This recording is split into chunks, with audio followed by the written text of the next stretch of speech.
Bonjour à tous, merci d'être avec nous aujourd'hui. Alors, je suis aujourd'hui avec mon amie Laurie pour parler de comment se détendre pendant cette période de confinement. Laurie, est-ce que tu veux te présenter au public? Oui, bien sûr. Bah, bonjour à tous, je suis, Laurie Le Borges et je suis hypnothérapeute.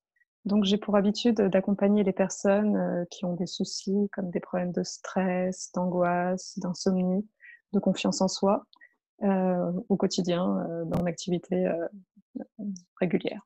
Voilà. Hmm. Et d'ailleurs, c'est amusant parce que Laurie et moi sommes allés au même lycée et collège et on n'a pas parlé ensemble depuis, je pense, bien 10 ans, Ouais, peut-être c'est plus. ça, ouais. Une dizaine d'années, ouais. Et C'est on a ça. récemment repris contact pendant le confinement. Je ne sais pas si ça vous est aussi arrivé pendant cette période de reprendre contact avec des amis ou des personnes avec qui vous n'avez pas parlé depuis un moment. Mais c'est une bonne opportunité pour renouer les liens avec d'anciennes connaissances, d'anciens amis et ce genre de personnes. Mmh, Alors, tout à fait. aujourd'hui, ce dont on aimerait parler, c'est on avait pensé au début gestion du stress, gestion d'angoisse, anxiété. Mais après, on a réfléchi qu'en fait, il s'agit plus de comment est-ce qu'on peut apprendre à se détendre dans toutes circonstances. Bah, c'est vrai que c'est des éléments en plus qui sont alors en plus avec la période de confinement, on peut ressentir plus facilement l'anxiété, ce genre d'émotions assez fortes.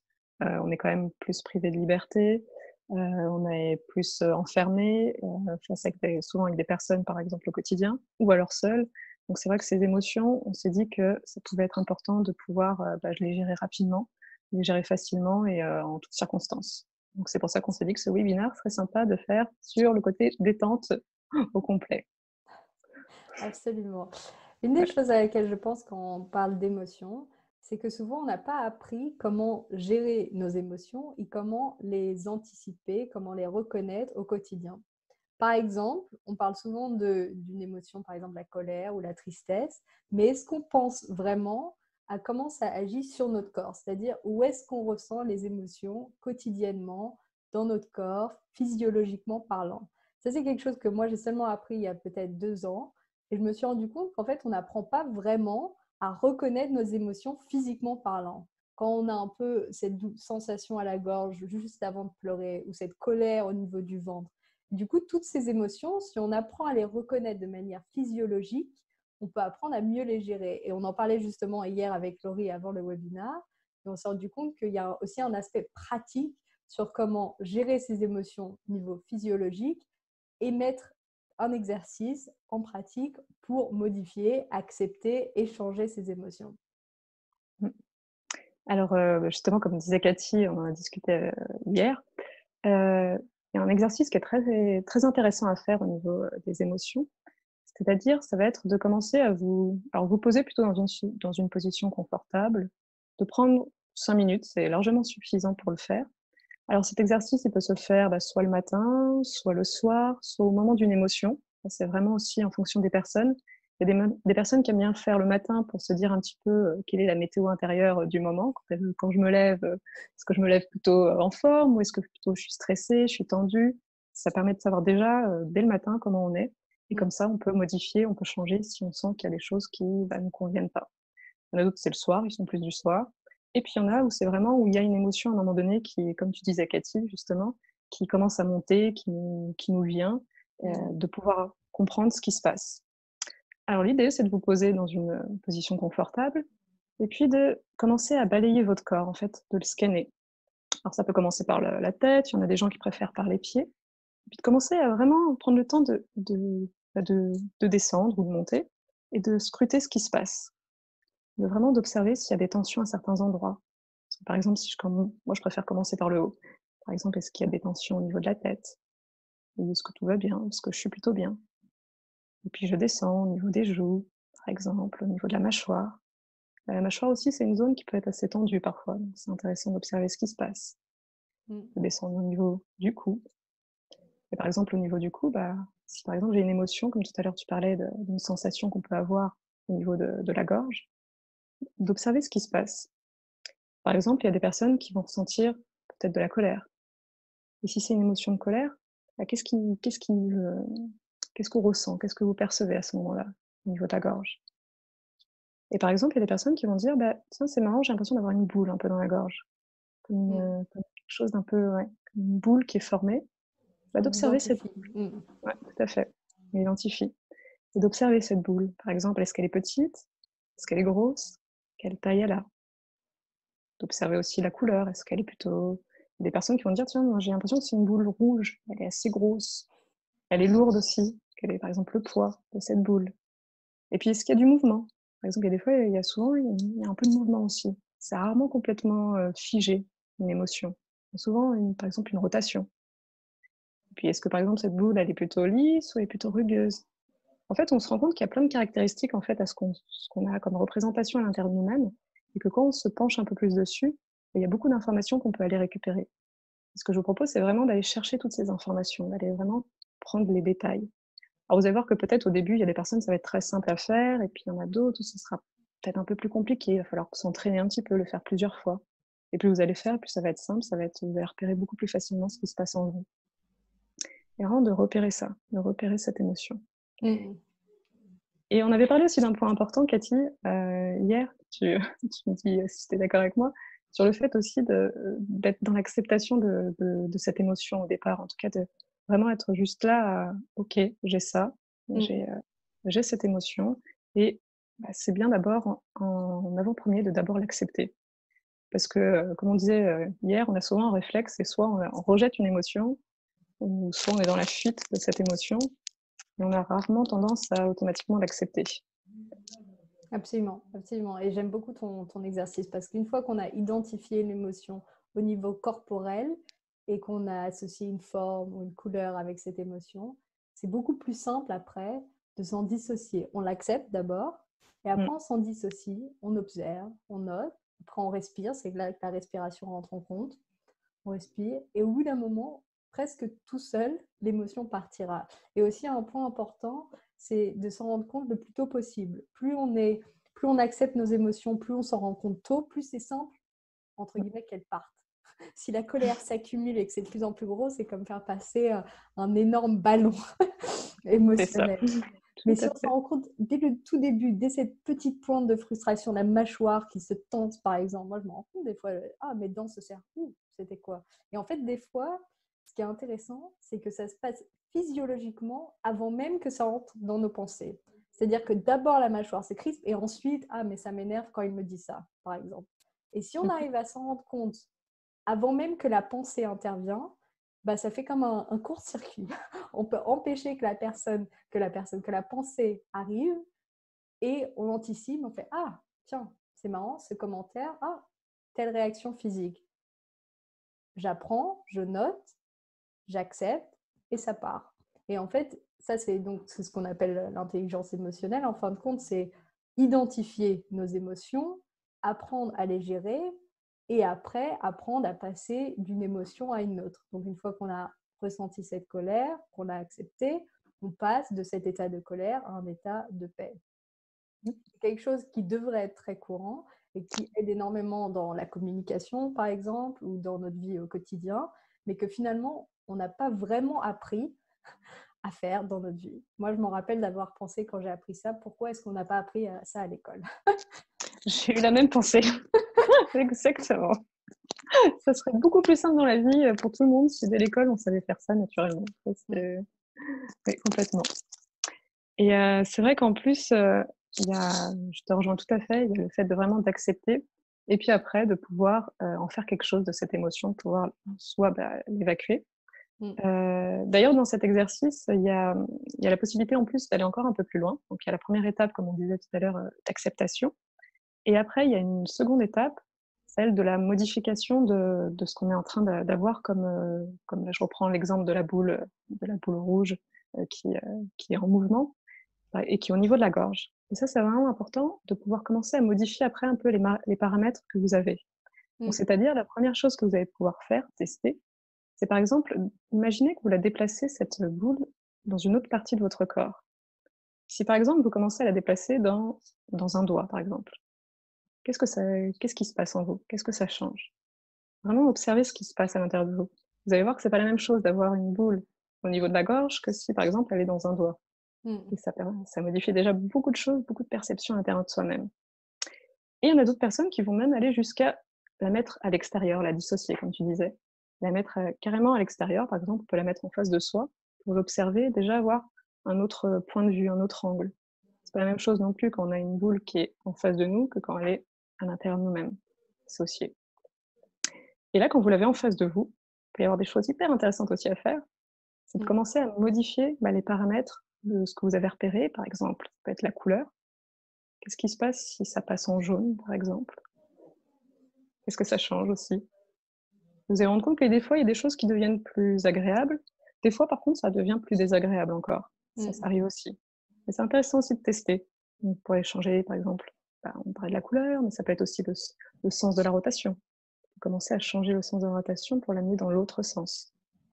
Et souvent, en plus, en changeant le sens de la rotation, ça crée aussi quelque chose de bien différent à l'intérieur de soi-même. Et souvent, ça devient plus agréable aussi. C'est intéressant, ça, le sens de la rotation. Oui, le sens de la rotation joue aussi pour beaucoup. Donc, de percevoir d'abord, comme par exemple, moi j'avais tout à l'heure, elle était dans le sens inverse des aiguilles d'une montre, à un moment donné, de changer, de mettre dans l'autre sens et de voir ce que ça change aussi à l'intérieur de soi-même. Déjà, il faut pouvoir noter le sens de la rotation des émotions. Oui. Ça, c'est Donc clair. d'abord, les repérer Voilà. au niveau physique, quand on a un peu plus d'habitude, ensuite y mettre des couleurs, ensuite regarder la forme et au bout d'un moment, essayer de noter la rotation. Ça peut paraître très abstrait, mais si vous commencez à le pratiquer pour des petites choses, des petites tensions, la mâchoire, la gorge, quand vous êtes un peu triste, les poumons, le ventre, vous allez noter déjà et après, bon, super, si vous pouvez en plus vous rendre compte du sens de la rotation de l'émotion, c'est encore mieux. Un autre, Mais là, c'est pour les niveaux un peu plus experts. voilà, les niveaux plus extrêmes. Un autre élément important, je trouve, c'est qu'en fait, on parle de toute cette, de tous ces exercices possibles au niveau émotionnel, intelligence émotionnelle, mais c'est parce qu'en fait, c'est comme ça qu'on apprend à se détendre, entre guillemets. Si on apprend à gérer nos émotions, à les comprendre, à les accepter, à les faire partir, le stress, l'anxiété, tout ça, ce sont des émotions. Donc, si on sait le faire avec des petites frustrations de tous les jours, on peut aussi apprendre à le faire avec le stress et avec l'anxiété aussi. Totalement. Pleinement. Et quelque chose auquel j'ai pensé au début de cette période de confinement, c'est le fait que beaucoup d'angoisse et d'anxiété sont générées par rapport au fait qu'on se projette dans le futur. Donc cette projection dans le futur fait que, surtout en période de doute et d'incertitude, ça crée beaucoup de tension et de stress interne et d'anxiété. Et donc en fait, être plus présent, mais ce que je veux dire par plus présent, c'est être plus lié vraiment avec l'activité qu'on est en train de faire et moins penser à nos plans dans le futur, moins se projeter. Totalement arrêter, c'est très difficile, mais moins se projeter, ça génère aussi un bien-être. Et beaucoup de stress et d'anxiété viennent du fait qu'on se projette dans le futur. C'est vrai que c'est un mécanisme qu'on a qui est bien ancré chez nous et qui est des fois utile dans certaines situations. C'est bien de pouvoir arriver à se projeter, mais quand c'est poussé à l'extrême et quand c'est des situations où il y a beaucoup d'incertitudes, ce qui est le cas actuellement, quand même face à énormément d'incertitudes sur beaucoup de sujets, les projections sont beaucoup plus difficiles et sont anxiogènes par définition quand il y a trop d'incertitudes, trop de paramètres où on ne sait pas ce qui pourrait arriver dans le futur. Donc c'est important en effet de se retrouver le plus possible, enfin, en tout cas de travailler, d'aider à avoir cette possibilité d'être dans le moment présent. Absolument. Ouais. Il y a un exercice aussi là-dessus qui est possible, qui permet d'allier à la fois le côté corporel et puis les pensées. Parce que souvent, c'est ces deux paramètres qui permettent vraiment d'apaiser. C'est qu'on a à la fois le côté où le corps peut interagir et à la fois où on travaille sur les pensées qui peuvent être parasites, qui peuvent justement projeter dans l'avenir, créer des peurs, des stress. Et exercice très très simple qui allie à la fois la respiration, parce que c'est un élément primordial pour se remettre dans son corps, et qui allie en même temps après le travail sur les pensées. Donc l'idée, c'est de se poser quelque part aussi, encore en position confortable, plutôt en position assise. En position allongée, il peut y avoir des gens qui risquent de s'endormir, et c'est pas l'objectif. Donc plutôt position assise. Par contre, il est utile s'il y a des problèmes d'insomnie, s'il y a des difficultés à s'endormir. Là, par contre, allongé. Et on peut le faire juste avant de s'endormir pour s'aider, pour se faciliter la tâche. Sinon, la journée plutôt en position assise. Et de commencer à respirer par le nez. J'inspire par le nez et j'expire par la bouche. Et puis, dès qu'il y a une idée qui passe, quoi que ce soit, parce que c'est vrai que souvent, il y a des choses qui viennent nous interrompre, on se rend compte que tout d'un coup, on a oublié d'aller acheter quelque chose au magasin d'à côté, ou qu'il faut absolument qu'on fasse faire les devoirs à son enfant. Enfin, plein de choses qui viennent du quotidien, parfois, souvent, nous interrompent. Ok, c'est bien d'accepter, encore une fois, accepter ce qui passe. Ok, ça vient. Et puis de reporter son attention sur l'expiration, donc sur l'air qui sort de la bouche. Et pour vous aider, de choisir un élément qui vous permet de vous focaliser plus facilement. Un élément à travers vos sens. Donc il y a des gens qui vont préférer le côté plus visuel, des gens qui facilement ont ce côté-là plus présent chez eux. Alors ça peut être, il y a des personnes qui vont choisir quand, par exemple, qu'elles imaginent la buée qui sort de la bouche quand on souffle en hiver, par exemple. Parce qu'on va avoir un petit peu plus d'imagination, on va imaginer un fil de couleur, des petites bulles. Bon, là, c'est libre cours à tout ce qui vient comme idée. Et de porter son attention justement sur ce que vous avez choisi de visuel. Ou alors, il y a d'autres personnes qui ont plus la tendance auditive et qui vont choisir de se focaliser sur le son que ça fait quand on est en train de souffler et de porter son attention dessus. Et pour les personnes qui sont plus dans le ressenti, c'est plutôt de se focaliser par exemple sur la température de l'air qui sort de la bouche, ou bien encore sur la sensation quand ça vient effleurer les lèvres. Parce que voilà, choisir un des éléments qui convient le mieux, que ce soit dans les sens plutôt visuels, plutôt auditifs, ou alors plutôt dans le ressenti. Après, c'est propre à chacun. Et dès qu'une idée qui passe, qui vient, vous la laissez venir, et puis vous reportez votre attention sur ce que vous êtes en train de voir, d'entendre ou de ressentir. Et ça, c'est très utile pour se remettre dans le moment présent, pour être à l'instant présent, pour pas être dans les pensées futures, parfois dans celles qui sont du passé aussi. Des fois, des personnes qui sont un peu plus portées sur les choses du passé. Donc là, ça remet vraiment dans le moment présent, dans l'instant présent. J'aime beaucoup cette illustration et cette visualisation aussi des sens. J'aime beaucoup aussi faire cet exercice en particulier, peut-être parce que j'ai une nature plus auditive avec les sons qu'il y a autour de moi, que ce soit le bois qui craque dans le plancher ou la pluie qui tombe dehors ou des oiseaux au loin. Et je trouve aussi que me concentrer sur ces sons, même si c'est juste quelques minutes, ça relaxe, ça repose, ça recalme. Donc en fait, tous ces exercices, que ce soit intelligence émotionnelle, comprendre ses pensées aussi, accepter ses pensées et prendre un peu de distance par rapport à nos pensées. Si elles se projettent dans le futur, on regarde, on fait bon, en ce moment, je suis en train de me projeter dans le futur, c'est pas vraiment utile pour moi maintenant, ça sert pas à grand chose étant donné l'incertitude de la situation. Bon, qu'est-ce que je peux faire maintenant au moment présent? Je me reconcentre sur le rapport que j'étais en train d'écrire, ou je vais appeler un ami avec qui j'ai pas parlé depuis longtemps, mais on se remet dans le moment présent. Donc ça, c'est par rapport aux pensées. Et après, par rapport aux sensations, comme Laurie expliquait maintenant, accepter les sensations qu'on a et s'attacher à ces sensations pour nous recentrer dans le moment présent. Quelque chose me vient aussi en tête maintenant, dont on a aussi également parlé hier, c'est de pouvoir faire la différence entre les choses qu'on peut changer et les choses qu'on ne peut pas changer. Et ça joue énormément lorsqu'on pense à tout ce qui est anxiété et stress. Et c'est une vision très stoïque de pouvoir accepter les choses qu'on ne peut pas changer. Et je trouve que particulièrement pour le type de situation qu'on vit maintenant, mais c'est aussi le cas quand on est malade, quand on a une maladie, voire même des maladies graves, toute période un peu noire ou un peu difficile peut vraiment bénéficier du fait qu'on prenne la distance, une fois de plus, et qu'on regarde, est-ce qu'on peut changer cette situation? Quels sont les éléments qu'on peut changer? Donc, par exemple, souvent, l'élément qu'on peut changer, c'est notre propre état mental. On peut changer notre humeur, on peut changer notre émotion, on peut changer nos pensées. C'est avec de la pratique, mais on peut. Et quels sont les éléments qu'on ne peut pas changer?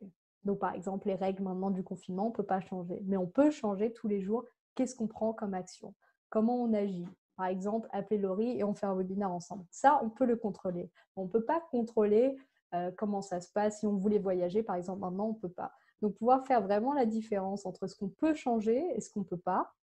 Et une fois qu'on a fait cette distinction, pouvoir accepter ce qu'on ne peut pas changer, ça aussi, ça demande un effort. Parce que, bien sûr, le réflexe, quand il y a quelque chose qui vient vers nous, dont on ne veut pas, c'est tout de suite de le rejeter. Mais si on apprend à accepter que ça fait juste partie de la situation, mais qu'il y a quand même des éléments qu'on peut influencer, comme notre propre état, comme nos actions. Ça aide énormément, je pense, à gérer ce stress ou à gérer des situations difficiles, en tout cas. Tout à fait d'accord. Et dans cette période actuelle, c'est pleinement d'actualité.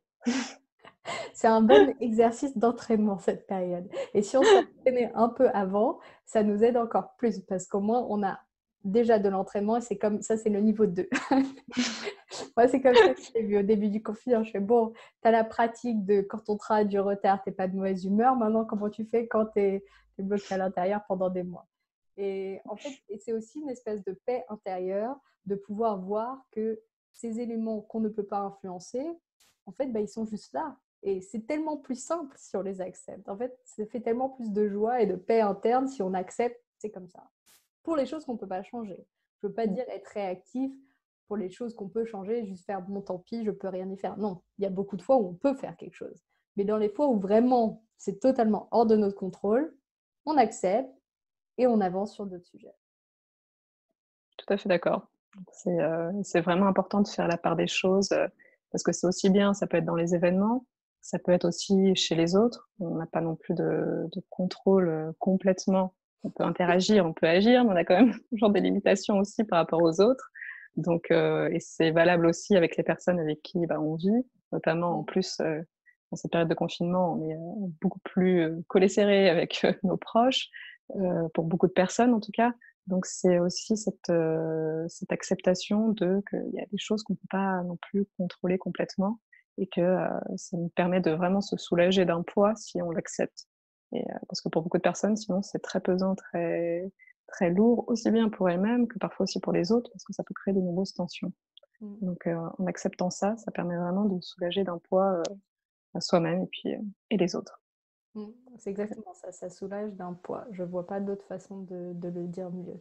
Je voulais aussi vous dire que si vous avez des questions là maintenant, pendant le webinaire, qui vous viennent au fur et à mesure, n'hésitez pas, on lira les commentaires et comme ça on vous répondra. S'il y a des situations de stress, d'angoisse, d'anxiété, de choses que vous avez du mal à gérer en ce moment, vous pensez c'est quoi qui sont les causes et qu'est-ce que vous aimeriez savoir pour pouvoir intervenir et changer ces aspects-là dans votre vie de tous les jours. Donc, n'hésitez pas à envoyer des messages et on vous répondra au fur et à mesure du webinaire. Avec grand plaisir, en effet. Donc, pour récapituler les différents exercices qu'on a dit jusqu'à maintenant, pour ceux en plus qui n'ont pas vu depuis le début, il y a l'exercice où on note l'émotion au niveau physiologique, corporel dans le corps. On regarde quelle est la texture, quelle est la couleur, quelle est la forme.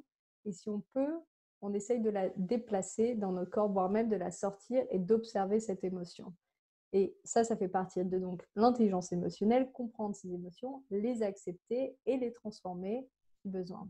Ensuite, il y a également l'exercice où on place notre attention sur l'un de nos sens pour nous reconnecter au moment présent. Et à chaque fois qu'une pensée vient, on accepte, on la regarde repartir. Ensuite, on a parlé de ne pas se projeter beaucoup dans le futur parce que ça génère beaucoup d'anxiété et d'essayer de revenir au moment présent, de par exemple cet exercice, mais aussi en regardant nos propres pensées et en remettant en cause est-ce que c'est vraiment pratique maintenant. Et après, on a parlé de l'approche stoïque, regarder ce qu'on peut changer, ce qu'on ne peut pas changer, ce qui est dans notre contrôle ou non, qui nous permet de nous soulager d'un poids, comme on vient de le dire. Donc, il y a ces 4 approches très pratiques liées au moment présent, liées à nos émotions. Voilà.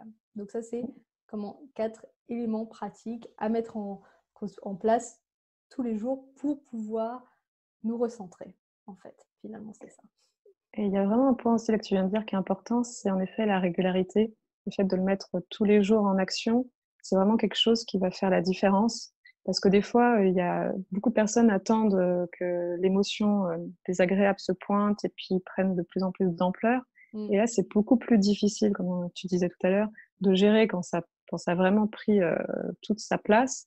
Alors que finalement, quand on fait un petit travail finalement qui prend pas forcément beaucoup de temps, hein, on peut faire des choses très utiles en 10 minutes par jour et qui permet vraiment d'installer déjà une routine et qui entraîne le corps déjà et les pensées à être mieux gérées, à être mieux et donc à avoir plus d'impact quand il y a des émotions un peu plus fortes après. Et ça permet de faire vraiment de la prévention et Mmh. de prévoir après les plus grosses secousses qu'il pourrait y avoir, si on peut appeler ça comme ça, des secousses, Mmh qu'il pourrait mh. y avoir, plus tard sur des événements un peu plus forts. Donc la régularité, elle est vraiment importante, elle fait vraiment du bien, en fait, Mmh. de le faire, 10 minutes par jour. Après, il y a pas aussi de règles, hein. Certains exercices comme l'exercice de respiration, c'est le matin, c'est le soir. C'est vraiment quand vous êtes à l'aise avec ça. En tout cas, l'idée, c'est de pouvoir le faire chaque jour. Prendre ces 10 minutes quand vous avez le temps. Oui, absolument. Je pense que c'est une bonne façon de démarrer la journée juste avant d'aller travailler, par exemple. Et c'est aussi dans des moments de transition. Par exemple, en ce moment, il y en a moins, mais juste avant de sortir de chez soi, juste avant de prendre un moyen de transport, et se rendre compte pile à ce moment-là, est-ce qu'on est un peu stressé, est-ce qu'on est tendu, est-ce qu'on est un peu impatient. Moi, je me suis rendu compte de ça en particulier l'année dernière, parce que je m'étais rendu compte qu'à chaque fois presque que je partais de chez moi, il y avait comme une espèce de mini tension dans le ventre que j'aurais jamais remarqué avant si j'avais pas l'habitude de faire cet exercice, qui était un mélange d'impatience et de je dois me dépêcher. Donc juste avant de partir, les quelques minutes avant, au lieu de partir toute zen et contente, il y avait un tout petit, mais c'était vraiment très petit. Et en fait, si on prend l'habitude vraiment de remarquer ce genre de choses, bah après, en fait, on se dit, ah, mais en fait, je pars toujours légèrement pressée. Pour comment je vais faire à l'avenir pour être un peu plus calme. Ah, je pars avec 5 minutes plus d'avance, comme ça, je ne suis pas à regarder à la minute près, ce genre de choses. Et en fait, au fur et à mesure de le faire de manière régulière, comme Laurie vient d'expliquer, chaque jour, quotidiennement, après, on arrive à maîtriser vraiment et à remarquer ces nuances. Et c'est très difficile à expliquer quand on n'a pas l'habitude de le faire, mais une fois qu'on prend l'habitude, ça change tout parce qu'on remarquera des petits côtés de notre personnalité, le genre de choses qui nous met en colère, des choses qui nous rendent plutôt tristes, comment les différentes situations autour de nous nous affectent. Et une fois qu'on se rend compte de ça, c'est bien plus simple après à l'avenir. Comme tu disais encore une fois, Laurie, la prévention, c'est bien plus simple après pour changer ça, en gros. Donc, si vous essayez de changer un état de stress, d'angoisse, de la tristesse, de la colère, de l'impatience, enfin tout ça, vous avez maintenant des éléments clés à pratiquer pour pouvoir changer. Mais ça ne veut pas dire que ces émotions n'arriveront plus. Ça veut simplement dire que quand elles arrivent, elles seront plus faibles, plus petites, et que vous arrivez à les contrôler et qu'après, ça changera et que vous passerez à une autre émotion par la suite. Tout à fait. Bien dit. Donc Donc, j'ai important l'impression de la régularité.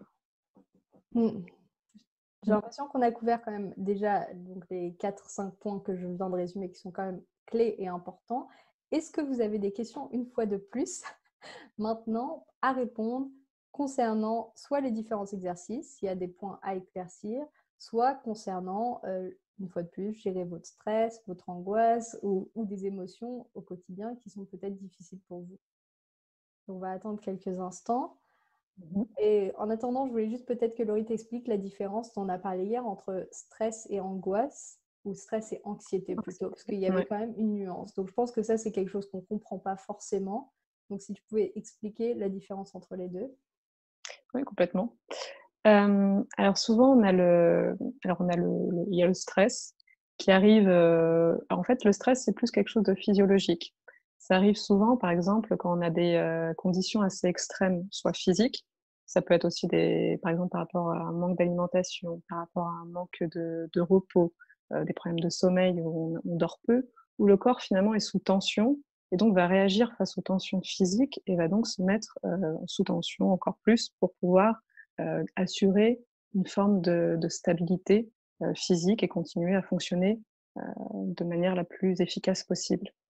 Ça arrive aussi quand on a beaucoup de tâches à faire, beaucoup de tâches à accomplir, une Mm, surcharge donc un stress qui se crée. Alors que l'anxiété, c'est beaucoup quelque chose qui est beaucoup plus comme une sensation un peu diffuse, sans, objets qui pourraient être, apparents. Des fois, c'est quelque chose où on ne sait pas trop pourquoi on ressent quand même comme une forme de tension interne. Il n'y a pas de menace imminente, de danger comme on pourrait avoir quand on a vraiment peur. Parce que bon, bah, par exemple, il y a une voiture qui nous fonce dessus et donc là, bon, bah, il y a un danger réel, et donc on bouge, on se déplace. Et par contre là, il y a cette sensation, de danger imminent, mais on ne sait pas trop d'où ça vient, le pourquoi du comment et c'est présent. Et il y a aussi la différence entre, bon, une anxiété qui arrive à un moment donné et puis après il y a des anxiétés qui se transforment en troubles anxieux où là c'est une anxiété qui est diffuse, continue et qu'on a pratiquement très régulièrement, pratiquement à temps plein Mmh. et qui là est encore beaucoup plus prononcée que simplement une anxiété, qui arrive de temps à autre et qui est plutôt tout à fait, qui fait partie quand même du système où ça nous arrive de temps à autre. Mmh. Face notamment, ça peut être face aussi à beaucoup d'incertitudes, comme ce qui est le cas actuellement, en confinement, sur la surabondance d'informations aussi. Donc c'est pour ça aussi un des conseils par rapport au confinement, c'est de limiter aussi les informations. OK. Le trop d'informations, crée de l'anxiété naturellement. C'est une réaction aussi très physiologique où, le corps ne sait pas trop bien où, donner de la tête face à cette surcharge et donc génère cette anxiété. Donc l'idée, c'est vraiment aussi de limiter l'information, de bien choisir aussi vos sources d'information. Tant qu'à faire, c'est mieux. Mmh. Ça, c'est vrai Ça, aussi. c'est vraiment important. Aussi dans les petites astuces qui peuvent aider, faire enfin, dans la mesure du possible, actuellement c'est un peu plus compliqué c'est sûr, mais tout ce qui peut faire bouger le corps, Mmh. ça peut être, un peu de sport, si c'est possible bien sûr, ou des étirements aussi, les étirements sont très bien. De remettre le corps en activité, ça c'est important parce que ça a un impact sur le mental. Les 2 sont interconnectés, donc c'est vrai qu'on a une tendance à être beaucoup plus immobile dans ces périodes de confinement et s'il y a possibilité de bouger, c'est important à le faire. Ça peut être aussi par du Absolument. yoga, ça permet Mmh. aussi de Mmh. yoga, méditation, comme tu l'as mentionné un peu tout à l'heure. C'est des activités aussi qui permettent vraiment de se faire du bien en plus, qui sont des compléments. Mmh.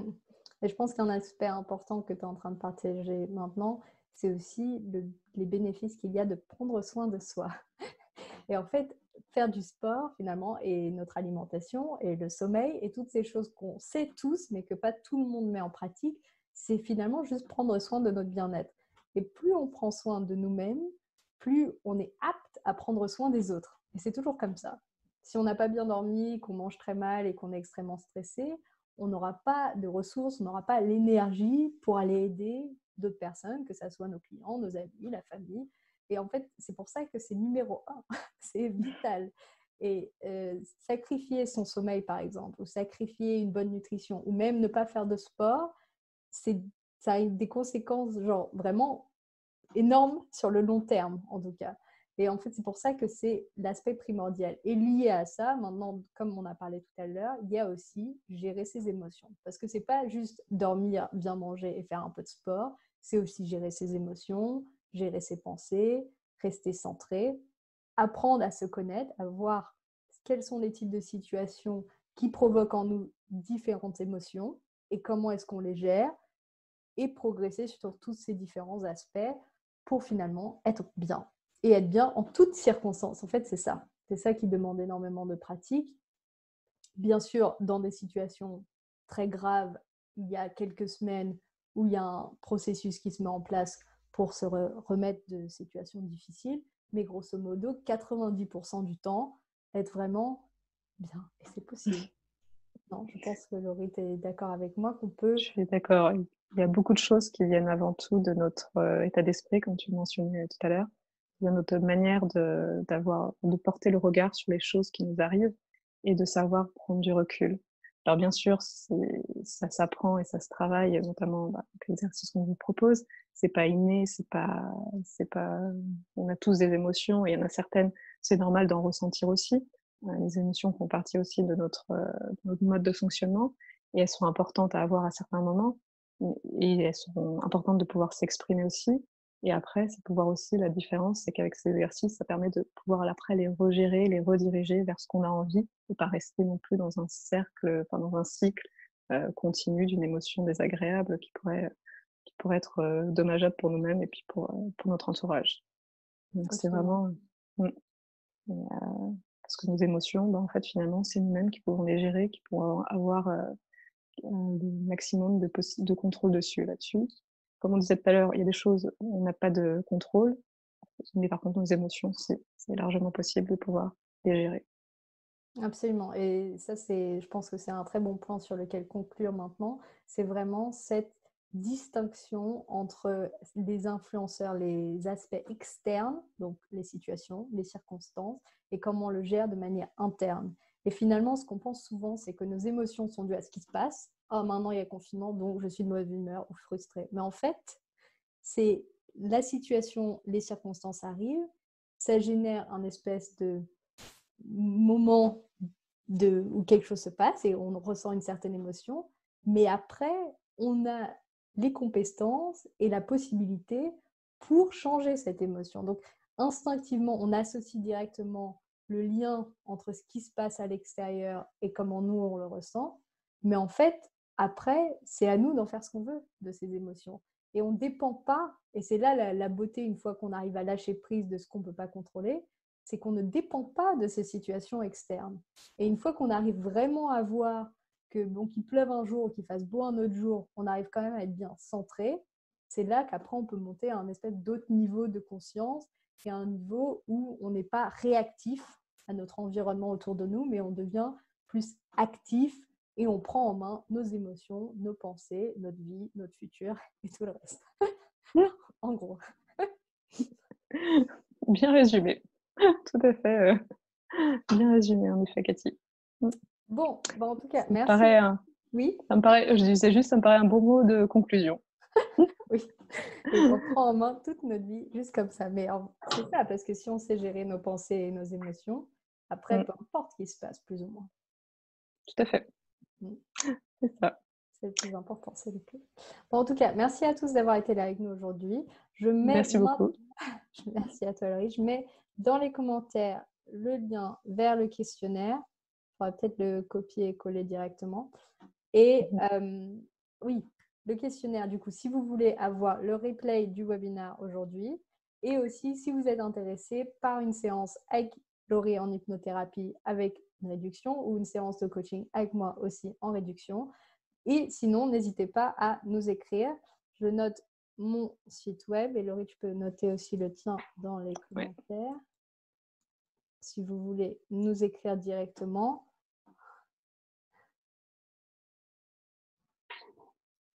Merci Odile pour ta participation.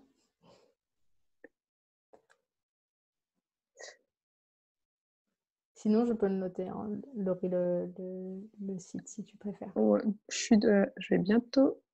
Hop, ça va être bon dans quelques instants. Et voilà, c'est bon. Donc, vous avez les liens. Prenez-les maintenant parce que dès que je quitte la réunion, vous n'aurez plus accès. C'est toujours comme ça dans les commentaires. Ah oui, je note après. Et en fait, après, on ferme et tout est fini. Donc voilà, vous avez les liens vers nos sites web et au-dessus, vers le questionnaire si vous voulez une séance avec une réduction avec Laurie ou avec moi. Et voilà. Donc, j'espère que la séance vous a plu. J'espère que le webinaire vous a plu. Et bon courage pour gérer vos émotions, vos stress au quotidien, indépendamment presque du confinement. Bon courage à vous tous. Merci Laurie. Merci. Merci Cathy. Au revoir. Au revoir.